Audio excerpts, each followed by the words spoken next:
নমস্কার। সকল ভক্ত বন্ধুদের সাদর আহ্বান জানাই বেদান্ত দর্শন ফেসবুক পেজে।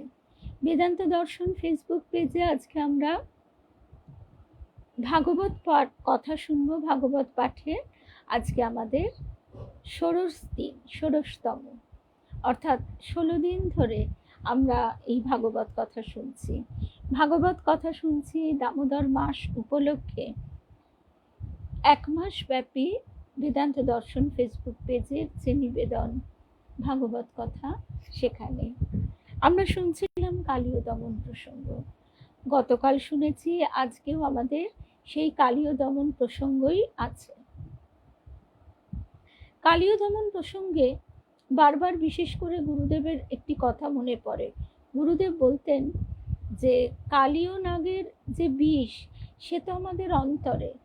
সেই বিষকে যদি আমাদের নির্বিষ অবস্থায় নিয়ে যেতে হয়, সেই বিষকে যদি দগ্ধ করতে হয়, তাহলে একমাত্র ঠাকুর বা কৃষ্ণ বা মা বা রামকৃষ্ণ, যাই বলি না কেন, যে নামেই ডাকি না কেন, শ্রী গুরু যে নামেই ডাকি না কেন, তার শরণাপন্ন হতে হয়। তার কৃপায় তিনি আমাদের এই সমস্ত বিষ থেকে মুক্ত করেন। এই বিষ আমাদের জীবের অন্তরে তমগুণ রূপে রয়েছে, এবং শুধু আছে না, এই বিষের এমনই ঝাঁজ, আমরা সে কথাও শুনছিলাম গতকাল, যে সেই হ্রদের আশেপাশে যারা আসে তারাও অসুস্থ হয়ে পড়ে। ঠিক সেই রকম কিছু কিছু মানুষের মধ্যে এই বর্তমান ভাষায় আমরা বলি নেগেটিভিটি ইত্যাদি। সুতরাং এই পুরো ভাগবতের কাহিনীগুলোর মধ্যে দুটি অর্থ আছে। একটি ঘটনাগুলি যেন রূপক, আর তার অন্তর্নিহিত গূঢ় অর্থ। তাহলে ভক্ত বন্ধুরা এক এক করে এসে যাচ্ছেন। ঠাকুর মায়ের শ্রী চরণে সাষ্টাঙ্গ প্রণাম নিবেদন করে, শ্রী গুরুদেবকে স্মরণ করে আমরা শুরু করছি তাহলে আজকের প্রসঙ্গ কালীয় দমন। শুভ সকাল, শুভ সকাল। শুভ্রা, আবিরা, সুমনা, পূর্ণিমা, মধুরিমাদি, সোমা, রুমাদি, কেয়া, চিনুদি, রুম্পা, সোমাদি, সকল ভক্ত বন্ধুদের শুভ্রাদি, সুমনা, শুভ সকাল। আমরা কৃষ্ণের যে কালীয় দমন লীলা শুনছিলাম, সেখানে দেখছি শত ফণা বিশিষ্ট কালীয় নাগের যেসব ফণা কৃষ্ণের চরণ স্পর্শে তখনও নত হয়নি, কৃষ্ণ নৃত্যের ছলে পদাঘাত করে সেই সব উদ্ধত ফণাকে বিনম্র করলেন। ঠিক আমাদের অন্তরেও এই ফণা তুলছে কে? অহংকার, কাম, ক্রোধ, লোভ, মোহ, মদ, মাৎসর্য। এই রিপুগণ অহর্নিশ আমাদের অন্তরে ফণা তুলে ছোবল মারছে আমাদের নিজেদেরকেও, অপরকেও। সেই জন্য আমরা দেখছি যে কৃষ্ণের অহৈতুকী কৃপায় তিনি সেই পদাঘাতের দ্বারা কালীয় নাগের যে সমস্ত উদ্ধত ফণা তখনও নত হয়নি, তাদেরকে মৃতপ্রায় করে দিলেন। কালীয় নাগ তখন মৃতপ্রায় হয়ে চারিদিক অন্ধকার দেখতে লাগলো। তার মুখ এবং নাক দিয়ে রক্ত পড়তে লাগলো। কৃষ্ণের চরণ স্পর্শে কালীয় নাগের দুষ্ট বুদ্ধি এবং অপরকে হিংসা করবার প্রবৃত্তি দূর হলো। তেমনি আমরাও যখন তার কৃপা স্পর্শ লাভ করি, তখনও আমাদের ভেতর থেকে এই বৈরী ভাবটা কিন্তু আস্তে আস্তে মুছে যায়। জন্মান্তর সময় হয়তো লেগেই যায়, কারণ আমাদের ভিতরেও এই বিষের প্রভাব মারাত্মক। সেই বিষ থেকে আমাদেরও মুক্তি নেই।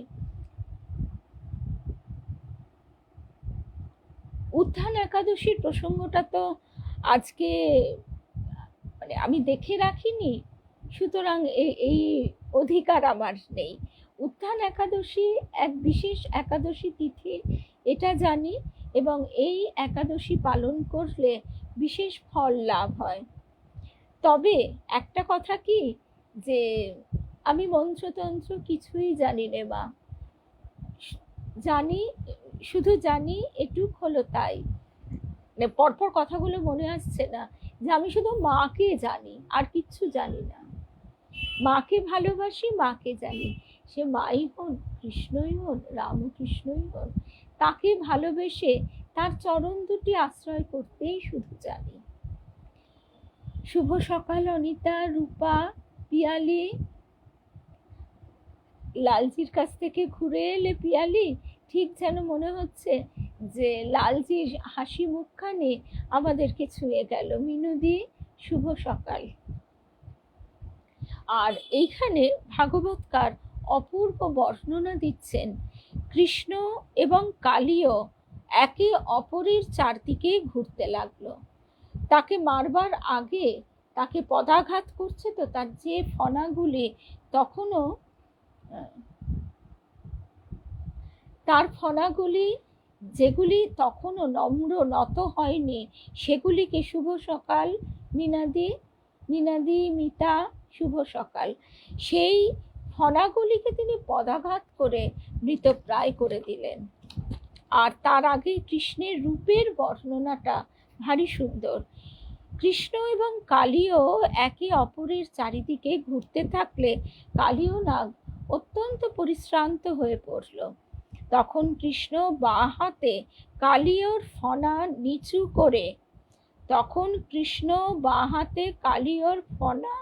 নিচু করে, তার সুবিস্তীর্ণ মস্তকের ওপর উঠে পড়লেন। কালীয় নাগের মাথায় যেসব মণি ছিল, তার প্রভায় কৃষ্ণের অরুণ চরণযুগল আরো রক্তিমাভ হয়ে উঠল, এবং সমস্ত রকম নৃত্য, গীত ইত্যাদি কলা বিদ্যার যিনি গুরু, সেই কৃষ্ণ তখন কালীয় নাগের মাথার উপর নৃত্য করতে লাগলেন। শুভ সকাল বিলাসপুরের দিদি। কালীয় নাগের মস্তকস্থিত মণির প্রভায় কৃষ্ণের রক্তাভ চরণ আরো বেশি উদ্ভাসিত হয়েছিল। মণির প্রভায় যেমন কৃষ্ণের চরণ উজ্জ্বল হয়েছিল, সেই রকম কৃষ্ণের চরণের জ্যোতিতে কালীয় নাগের মাথার মণি সকল আরো বেশি সুন্দর হয়েছিল। শ্রীকৃষ্ণ চরণোদ্ভাসিত কালীয় নাগের মস্তকে কৃষ্ণ তখন অতি মনোহর নৃত্য করতে লাগলো। শত ফণা বিশিষ্ট কালীয় নাগের যেসব ফণা কৃষ্ণের চরণ স্পর্শে তখনও নত হয়নি, কৃষ্ণের নৃত্যের ছলে পদাঘাতে সেই সব উদ্ধত ফণাকে বিনম্র করে দিতে লাগলেন। কালীয় নাগ তখন মৃতপ্রায় হয়ে চারিদিক অন্ধকার দেখতে লাগলো। তার মুখ এবং নাক দিয়ে রক্ত পড়তে লাগলো। কৃষ্ণের চরণ স্পর্শে কালীয় নাগের দুষ্ট বুদ্ধি এবং অপরকে হিংসা করবার প্রবৃত্তি দূর হলো। শুভ সকাল। একদম সুমনা, এই কৃষ্ণ নামেই সব শোনা, এই কৃষ্ণ নামেই সব পাওয়া, এবং এই কৃষ্ণ নামেই আমাদের তমভাব, রজগুণ সমস্ত কিছু দূর হয়ে আমরা তার শ্রীচরণ রাখবার উপযুক্ত করে গড়ে তুলতে পারি। তার কৃপাতে তা গঠন হয়ে যায়। তিনি কানের ভিতর দিয়ে মর্মে প্রবেশ করেন। আমরা ভাগবতে প্রথমেই শুনেছিলাম যে কৃষ্ণ তিনি দেখেন যে কে তার নাম শুনছে, তিনি দেখেন কে তার নাম শুনছে, এবং সেইভাবে তিনি কানের ভিতর দিয়ে আমাদের অন্তরের অন্তঃস্থলে প্রবেশ করে ঝাড়ুদারের মতো তিনি ময়লা আবর্জনা মালিন্য দূর করেন। আজকে আমরা অন্তত এটুকু তো করতে পারি, সারাদিন মনকে এই হরিনামে সংযুক্ত করে রাখতে পারি। এই যে যোগ, মনোযোগ, আমাদের গুরুদেব বলতেন এই যোগ হচ্ছে এক অপূর্ব তৈল ধারাবৎ নিরবচ্ছিন্ন। যোগীরা এই যোগটি প্রার্থনা করেন। বাইরে বাহ্যিকভাবে আমরা সব কাজ করে যাচ্ছি, কথা বলছি, কিন্তু মনের ভিতরে যেমন নিঃশ্বাস প্রশ্বাস নিই, ঠিক সেইভাবে মনের অন্তরের অন্তঃস্থলে সেই কৃষ্ণ নাম, রামকৃষ্ণ নাম, মাতৃনাম ধ্বনিত হচ্ছে। কালীয়নাগ ভাবল, আগে জানতাম একমাত্র গরুর ছাড়া আমার মতো শক্তিধর জগতে আর কেউ নেই, কিন্তু এখন দেখছি যিনি সামান্য বালক রূপে আমার মাথার উপর নৃত্য করছেন, তিনি আমার চেয়ে হাজার গুণ, লক্ষ গুণ বেশি শক্তিশালী। তিনি নৃত্যের ছলে সামান্য পদতাড়নেই আমার শতফণা ভগ্ন করেছেন। তাকে যুদ্ধ করতে হয়নি, নৃত্যের ছলে। তিনি যদি ক্রুদ্ধ হয়ে সবেগে আমায় আঘাত করতেন, তাহলে আমার যে কি অবস্থা হতো তা আমি ভাবতেও পারি না। সুতরাং তার ক্রোধের প্রকাশও দেখছি না। তিনি এইভাবে নৃত্য গীতের মধ্যে দিয়ে আমাকে যেভাবে পদানত করেছেন, সুতরাং বুঝতে পারছি যে এ বালক তো সামান্য বালক নয়, সাক্ষাৎ নারায়ণ। কালীয়নাগের আরো মনে হলো যে তার পত্নীরা তো সবাই কৃষ্ণ ভক্ত। তারা কতবার কালীয়কে কৃষ্ণের অচিন্ত লীলা কথা বলে কৃষ্ণের কাছে প্রার্থনা করতে বলেছে, কিন্তু শক্তি মদে মত্ত হয়ে সে তখন তাদের কথা শোনেনি। কালীয়নাগ এখন পত্নীদের কথা স্মরণ করে নিজের মস্তকোপরি বালককে সর্বনিয়ন্তা পুরাণ পুরুষ স্বয়ং ভগবান বলে স্থির জেনে মনে মনে শ্রীকৃষ্ণের শরণ নিল। কৃষ্ণের পদচালনে তখন কালীয়নাগের মৃত্যু দশা শেষ দশা এসে উপস্থিত।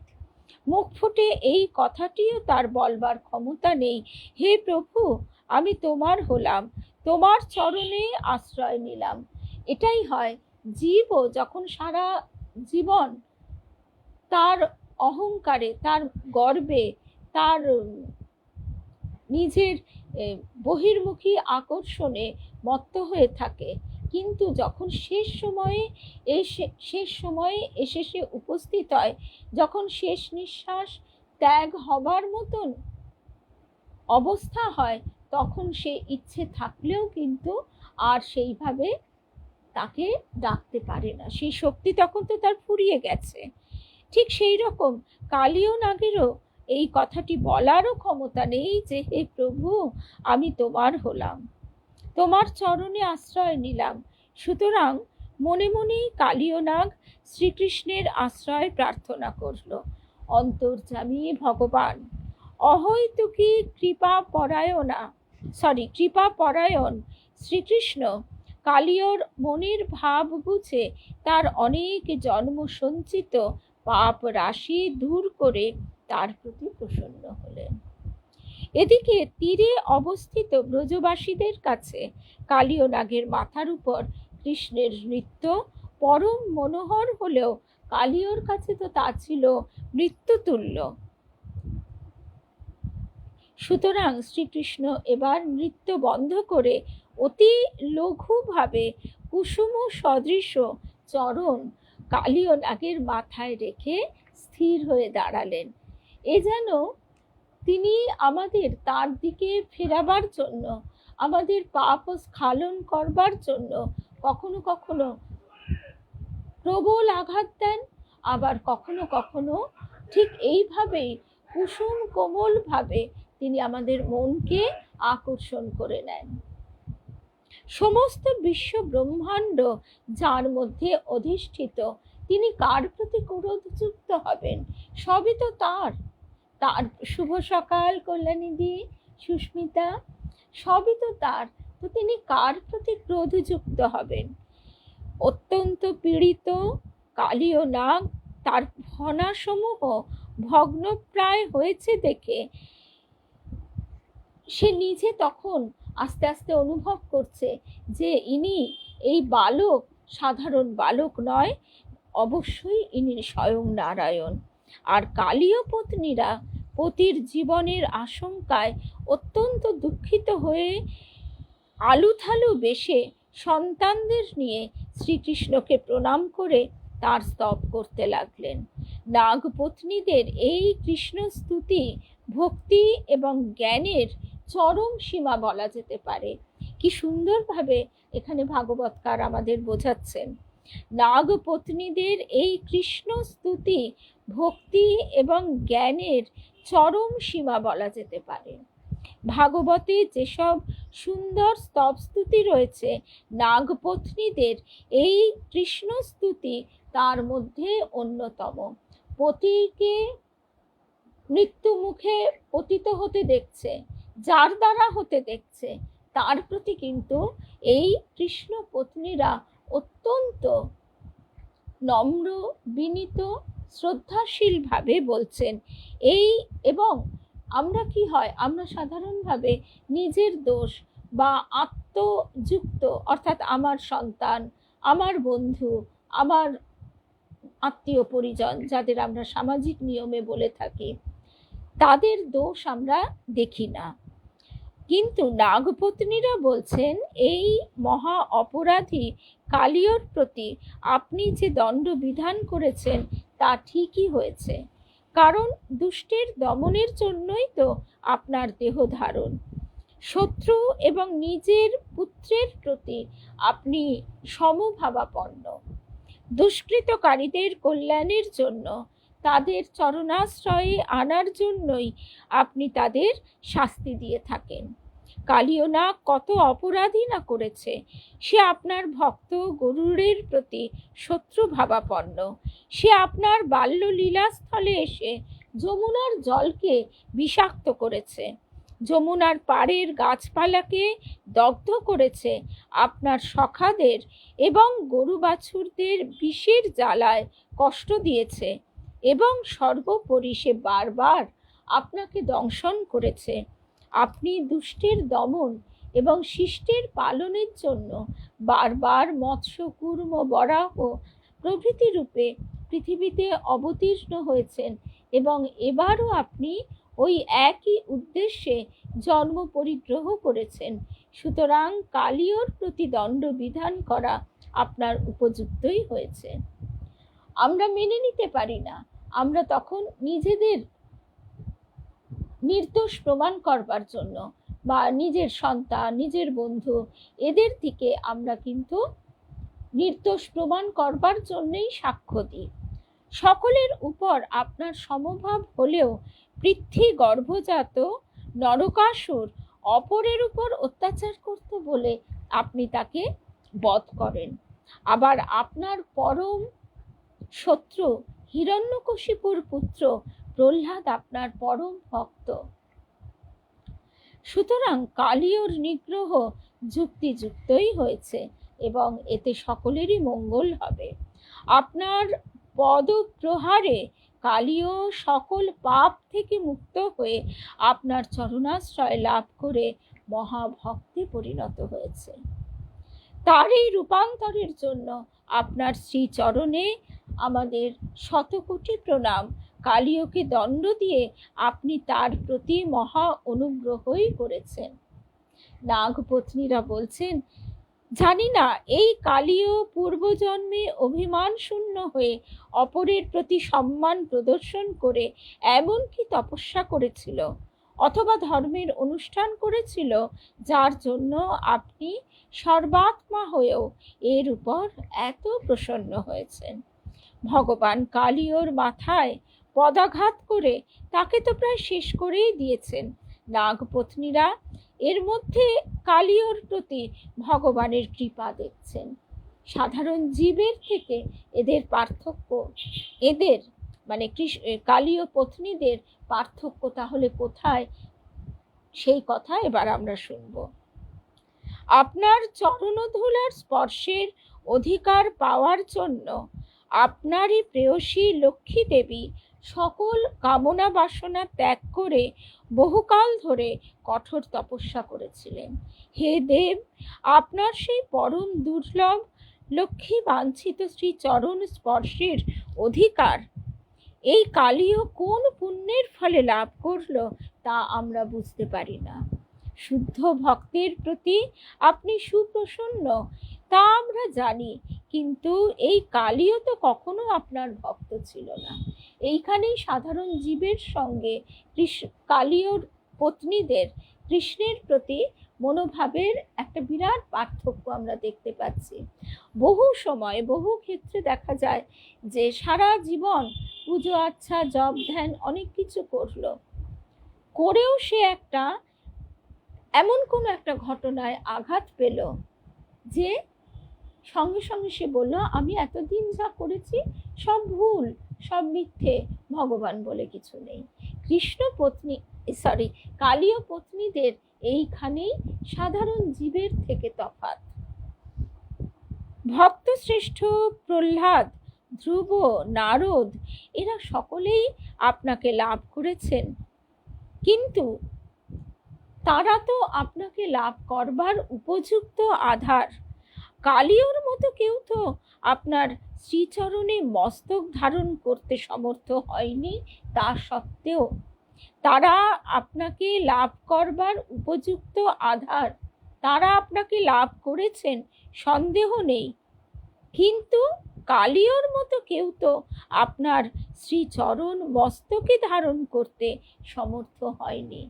কালীয়র প্রতি আপনার এই বিশেষ করুণা যুগে যুগে মানুষ কীর্তন করবে, যে আপনার প্রতি এতখানি বৈরী ভাব সত্ত্বেও আপনি তার প্রতিও কতখানি অহৈতুকী কৃপা পরবশ।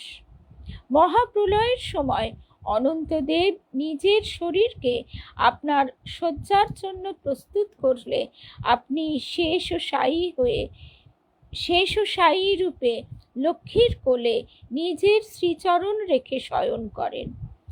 এত করেও অনন্তদেব আপনার শ্রীচরণ লাভ করতে পারেননি।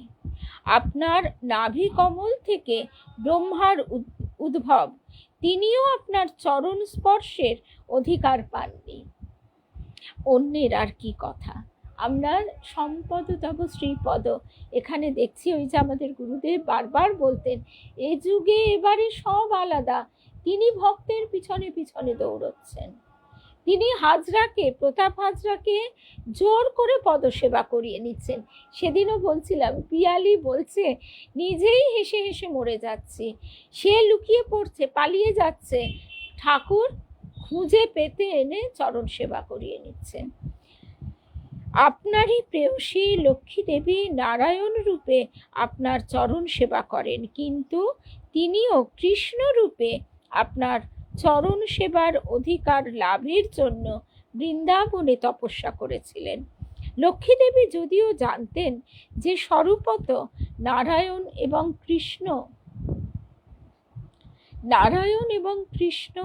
অভিন্ন, তবুও কৃষ্ণের মাধুর্যের আকর্ষণে লক্ষ্মী দেবী কৃষ্ণকে পাবার জন্য ব্যাকুল হয়েছিলেন। শ্রীকৃষ্ণ কিন্তু লক্ষ্মী দেবীর সেই কামনা পূর্ণ করেননি। তিনি লক্ষ্মীকে চরণ সেবার অধিকার না দিয়ে স্বর্ণরেখা রূপে তার বক্ষে স্থান দিয়েছিলেন। সুতরাং দেখা যাচ্ছে যে শ্রীকৃষ্ণের চরণ স্পর্শের অধিকার লাভ একান্তই দুর্লভ। সেই দুর্লভ সম্পদ কালীয় নাগ লাভ করল কি করে?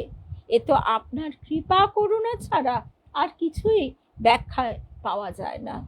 আপনার চরণে শরণাগত একান্ত ভক্তেরা স্বর্গলোক, পৃথিবীর আধিপত্য, ব্রহ্মপদ, পাতালের আধিপত্য, অনিমাদি অষ্টসিদ্ধি কিংবা মুক্তি কোনো কিছুই প্রার্থনা করেন না। যারা ভগবানের কাছে স্বর্গলোক, পৃথিবীর আধিপত্য, পাতালের আধিপত্য, অনিমাদি অষ্টসিদ্ধি কামনা করেন, তারা সেই সব লাভ করেন বটে, কিন্তু পুণ্য ক্ষয় হলেই তাদের আবার পৃথিবীতে ফিরে আসতে হবে। সুতরাং বিবেকবান ভক্ত কখনোই এসব চায় না। তবে হ্যাঁ, মুক্তি চাইলে জন্ম মৃত্যুর শৃঙ্খল একেবারে কেটে যাবে বটে, কিন্তু ভক্তেরা মুক্তি চায় না। তারা কেবল ভগবানের সেবা করতেই চায়। আপনার যারা শরণাগত তাদের কাছে ব্রহ্মপদ তুচ্ছ। ভগবানের শরণাগতি লাভই জীবের সর্বসিদ্ধিপ্রদ। তাই বলছি, কালীর এই শরণাগতি লাভ আমাদের বুদ্ধির অগম্য। একমাত্র আপনার কৃপাতেই এই অসম্ভব সম্ভব হয়েছে। দেহাভিমানী ব্যক্তিরা যারা সংসারে আবদ্ধ হয়ে আছে, তারা যদি আপনার চরণ সেবার ইচ্ছা মাত্রও করে, তাহলে সর্ববিধ সম্পদ তাদের লাভ হয়। শরণাগতি ছাড়া আপনার চরণ সেবার অধিকার লাভ করা যায় না। এই শরণাগতির জন্যই তমভাবাপন্ন কোপন স্বভাব এই সর্পরাজ কালীও আপনার শ্রীচরণ লাভ করেছে। নাগপত্নীরা বলছেন, আপনি স্বয়ং ভগবান, অর্থাৎ আপনি অচিন্ত, মন বুদ্ধির অগোচর এবং সর্ব ঐশ্বর্যপূর্ণ। সকলের হৃদয়ে আপনি অন্তর্যামী রূপে বিরাজ করলেও আপনি সর্বব্যাপী। আপনি হচ্ছেন সকল ভূতের, ভূত মানে পদার্থ, যেমন আমাদের দেহ পঞ্চভূতে গঠিত, ক্ষিতি, অপ, তেজ, মরুদ, বোম। আপনি হচ্ছেন সকল ভূতের আকাশাদির আশ্রয় স্বরূপ, অর্থাৎ শূন্য। সেই বা কোথায়, কিভাবে? সবই আপনি, আপনারই প্রকাশ, বিকাশ, স্ফুরণ। সৃষ্টির পূর্বেও আপনি ছিলেন, অর্থাৎ আপনি সকলের আদি, আপনি সর্বকারণের কারণ এবং আপনি কারণাতীত। আপনাতেই জগতের উৎপত্তি, স্থিতি, লয় হয়, কিন্তু তাতে আপনার কোনো পরিবর্তন হয় না। সর্বকারণের কারণ হয়েও আপনি নির্লিপ্ত। এই রকম যে বিরুদ্ধ ভাবাপন্ন এবং মন বুদ্ধির অগোচর আপনি, সেই সর্বাত্মক আপনাকে আমরা প্রণাম করি। বিরুদ্ধ ভাবাপন্ন কেন? একদিকে আপনার ভিতরে সমস্ত কিছু রয়েছে, তার মানে সত্যগুণেরও চরম, তমগুণেরও চরম। সমস্ত কিছু মানে আকাশ, শূন্য, আবার সমস্ত পদার্থ সবই আপনার ভিতরে। আপনি জ্ঞান এবং বিজ্ঞানে পূর্ণ। আপনার মধ্যে স্বজাতীয় বিজাতীয় ভেদ নেই। আপনি অনন্ত শক্তিশালী। আপনি প্রাকৃত গুণরহিত। প্রাকৃত মানে জীবের যে ধরনের গুণ থাকে, সত্য, রজতম, এই গুণগুলি ঠাকুর বলতেন তিনি 3 গুণের পার, নির্বিকার এবং প্রকৃতির প্রবর্তক। অর্থাৎ এই প্রকৃতিকে আপনি সৃষ্টি করেছেন। সমুদ্র, সাগর যেমন ঢেউ সৃষ্টি করে, ঠিক তেমনি আমরা আপনাকে প্রণাম করি। আপনি বাসুদেব, বলরাম, প্রদ্যুম্ন এবং অনিরুদ্ধ এই চতুর্ভুজ মূর্তিতে অবস্থান করেন এবং আপনি এদের মূল স্বরূপ। অতএব হে যদুনায়ক, হে ভক্ত পরিপালক, আমরা আপনাকে প্রণাম করি। নাগপত্নীরা ভগবানের অচিন্ত অনন্ত শক্তির কথাই বলছেন। আপনি মৎস্য, কূর্ম প্রভৃতি বহু মূর্তিতে লীলা করেছেন। আবার আপনি বাসুদেব, শঙ্কর্ষণ, প্রদ্যুম্ন এবং অনিরুদ্ধ এই চতুর্ভুজ রূপে বিরাজ করেন। আপনি এক হয়েও বহু, নির্গুণ হয়েও অনন্ত গুণময়। সেই রজনীকান্তের গানটির কথা মনে পড়ে যায়। শুভ সকাল, শ্রাবণ ছন্দা।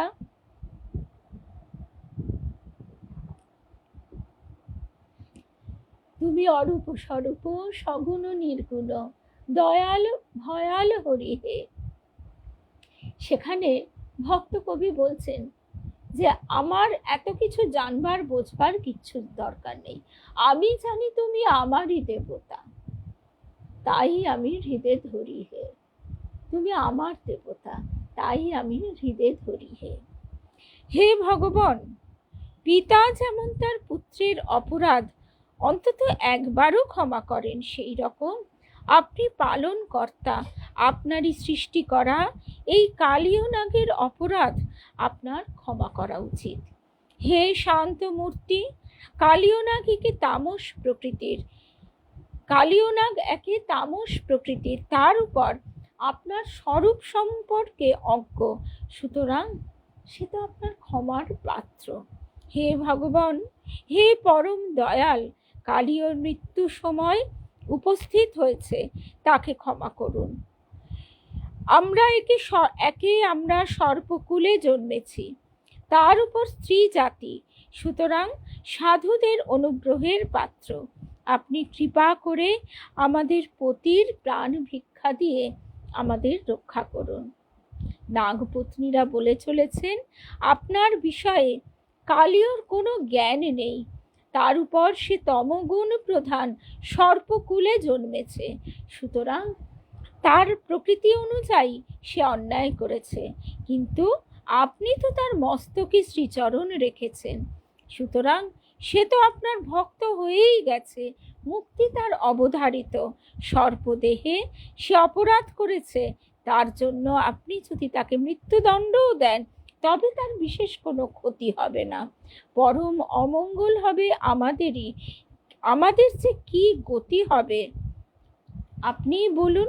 কালীয়র অবর্তমানে যারা ছোটকাল থেকে আপনার ভক্ত, কালীয়র অবর্তমানে হয়তো কোনো মহাসর্প জোর করে আমাদের অধিকার করবে, আমাদের সন্তানাদিদের ক্ষতি করবে, আমরা আপনার ভজনেও বঞ্চিত হব।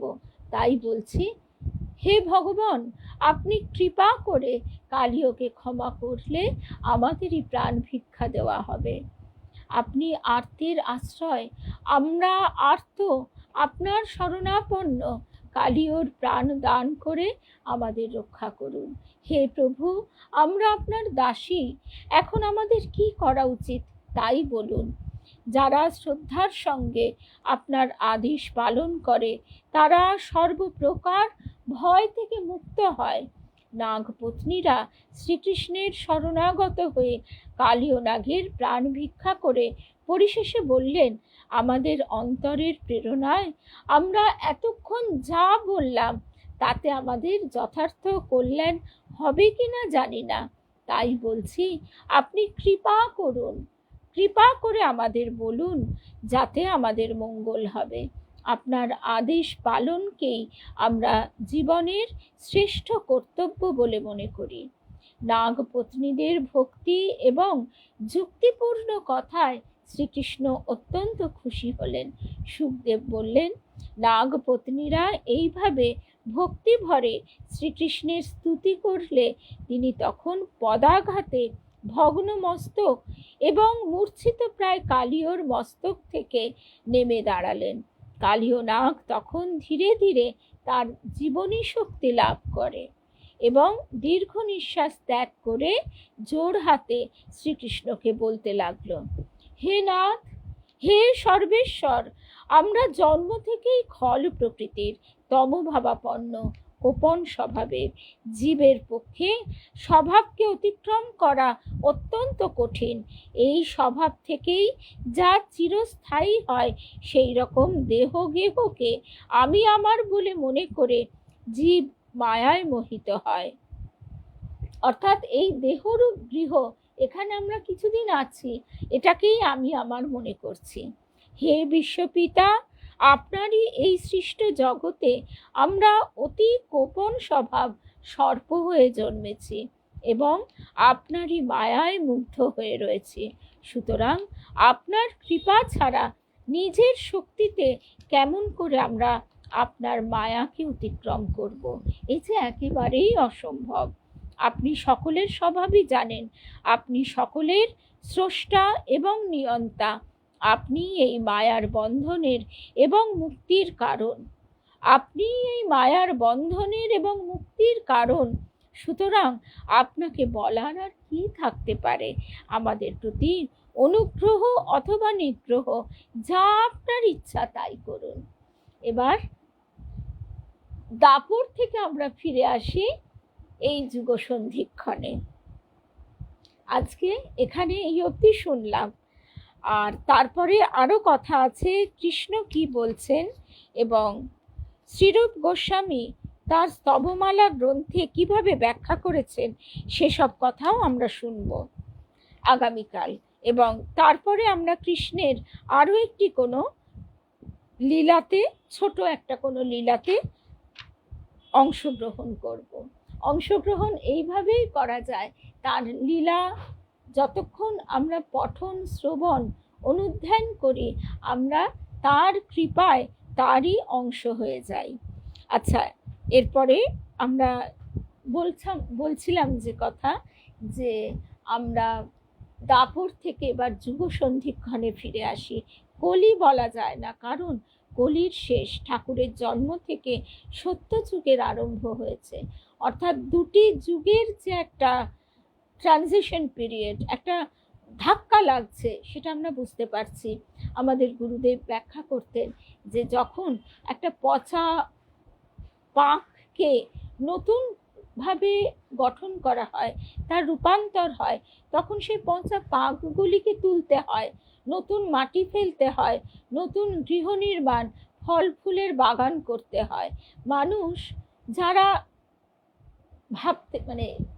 গুরুবাক্যে বিশ্বাস করে না, তারা এটি কল্পনায়, বুদ্ধিতে আনতে পারবে না। তারা ভাববে এও কি সম্ভব? তা এবার আমরা কেন ফিরে আসব আমাদের ঠাকুরের একটি ছোট্ট লীলায়। একদিন গিরিশ ঘোষ এত অকথা কুকথা বলেছে যে ঠাকুরের বাকি সাঙ্গপাঙ্গরা আর সহ্যের সীমা ছাড়িয়ে গেছে। তারা রীতিমতো রাগ করে ক্রুদ্ধ হয়ে বলছে ঠাকুরকে, মশাই, আর যদি আপনি ওর মুখ দর্শন করেছেন, তাহলে কিন্তু আমরা আর ছেড়ে কথা বলবো না, আপনাকে আমরা যেতেই দেব না, আপনিও যাবেন না, আমরাও যেতে দেব না। এইভাবে নানা রকম বাদ বিতণ্ডা হচ্ছে। সবাই কিন্তু ঠাকুরকে বলছেন যে কোনো মতেই আর সহ্য করা যায় না, মাত্রা একেবারে ছাড়িয়ে গেছে। ঠাকুর কি করবেন? তিনি তো বালক স্বভাব, তিনি সবার কথা চুপ করে শুনছেন। এমন সময় রামচন্দ্র দত্ত মহাশয় এলেন। তখন ঠাকুর বলছেন, ওরা শুনছো এরা কি বলছে? সব কথা শোনার পর রামচন্দ্র দত্ত বললেন যে কি আর করবে, আপনারই জগৎ, আপনি যাকে যেমন দিয়েছেন সে তেমনই করছে। যেমন কৃষ্ণ কালীয় নাগকে বিষ দিয়েছিল, সেই বিষ সে কৃষ্ণকে দিল, তার তো আর দেবার কিছু নেই। এরও তাই, গিরিশও আপনারই সৃষ্ট, আপনাকে তাই, তাকে যা আপনি দিয়েছেন সে আপনাকে তাই তো দিল। ঠাকুর সঙ্গে সঙ্গে উচ্ছ্বসিত হয়ে উঠতেন, বলছেন, দেখেছো রামের কথা শুনেছো বলে আনন্দে উৎসাহিত হয়ে বলছেন, চলো এখনই আমি গিরিশ ঘোষের বাড়ি যাব। গিরিশ ঘোষ যেন অপেক্ষা করেই বসেছিলেন, তিনি জানতেন ঠাকুর আসবেন। সেদিন তিনি বললেন, আমি জানতাম তুমি আসবে, কারণ তুমি ভগবান না হয়ে মানুষ হলে কেউ কিন্তু এর পরে আসতো না। কি অপূর্ব কথা এবং কি অপূর্ব শিক্ষা! তাই তো ঠাকুর বলছেন, আমি ছাঁচ ফেলে দিলাম, তোরা সেই ছাঁচে নিজেদের গঠন করে নে। আমরা পারি কি? সবসময় নিশ্চয়ই পারি না, পারার চেষ্টাটা করতে পারি। আজকে এই অবধি। আমাদের গুরুদেবের একটা ছোট্ট কথা শুনে আমরা শেষ করব। জয় রামকৃষ্ণ বলে নাচবো বাহু তুলে, সে যে প্রেমের হরি দেবেন ধরা প্রেম বন্ধনে, সে যে প্রেম অবতার, দুঃখ ঘুচায় সবার, চায় না পূজন, চায় না ভজন, শুধু চায় যে সমর্পণ। প্রেমের খনি নয়ন মণি জ্বলছে অনিবার। কি সুন্দর আজকে আমরা ভাগবত কথায় শুনলাম, শ্রীকৃষ্ণের চরণ কালীয়র মাথার উপর পড়ে ঝলমল করছে, তার অরুণ রাঙা চরণ আরো লাল হয়ে গেছে। আবার কৃষ্ণের মাথা, এই কালীয়র মাথার মণিগুলো, সেগুলিও আরো ঝলমল করে উঠছে। একে নৃত্যের কারণে কৃষ্ণের চরণ রাঙা হয়ে উঠছে, আবার কালীয়র মণিগুলি কৃষ্ণের চরণ স্পর্শে আরো রাঙা হয়ে সে এক অপূর্ব আলোকচ্ছটা বিস্তার করেছে। গুরুদেব গাইছেন, প্রেমের খনি নয়ন মনি জ্বলছে অনিবার, নয়ন মুদে দেখলে পরে দেখতে পাবি রে, দেখতে পাবি পদ্মাসনে আছেন হরি অন্তঃপুরে।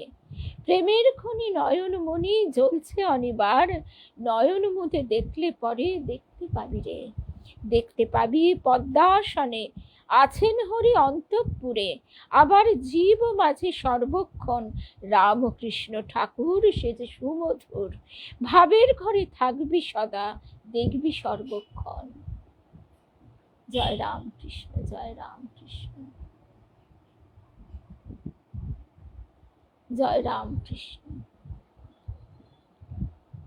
ভাবগ্রাহী শ্রীরামকৃষ্ণ।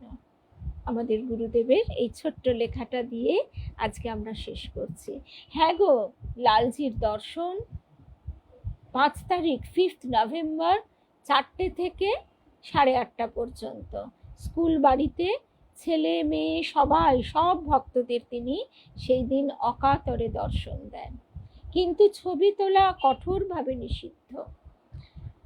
হরে কৃষ্ণ কৃষ্ণ কৃষ্ণ হরে হরে, হরে রাম রাম রাম হরে হরে। জয় রাম কৃষ্ণ, জয় রাম কৃষ্ণ, জয় রাম। সকলের দিন কৃষ্ণময়, রামকৃষ্ণময়, মাতৃময় কাটুক। জয় রাম। আবার দেখা হবে বেদান্ত দর্শন ফেসবুক পেজেই 8:30টার সময়। 8:30টার সময় আমরা ঠাকুরের অমৃতময় কথা শুনব।